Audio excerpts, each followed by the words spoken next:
بصوا يا جماعة كده، هنختار كارت، أي كارت عشوائي. هننزل كارت كوتشينة لحد ما ندور عن أي كارت. الكارت أهو، احفظوه كويس أوي. هنحطه كده أهو، وهنلخبط الكوتشينة. لخبطنا كل الكوتشينة أهو يا جماعة، وهنحاول نشوف الكارت كده. هو 9 ده؟ هو 9 يا جماعة؟ هو 9 صح؟ طيب ايه رأيكم الكارت اللي انا هنزله هنا كده؟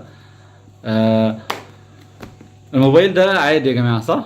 افتحه كده، بصوا الموبايل ده عادي مفيهوش اي حاجة. طيب ايه رأيكم لو احنا عملنا كده؟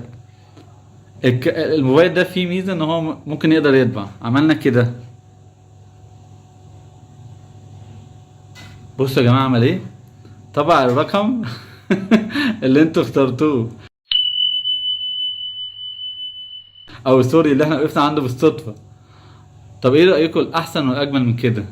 تعالوا نشوف مفاجأة. في مفاجأة حلوة جدا. ايه رأيكم ان الموبايل ده طبع الكارت اللي هنا، والكارت اللي هنا اتحول أبيض. ازاي حصل كده؟ ازاي رقم من هنا اتنقل في الموبايل والكارت بقى أبيض مع انه كان 9؟ بحبكم قوي. لو عرفتوا سر اللعبة دي، مستني رأيكم في الكومنتات. مع السلامة.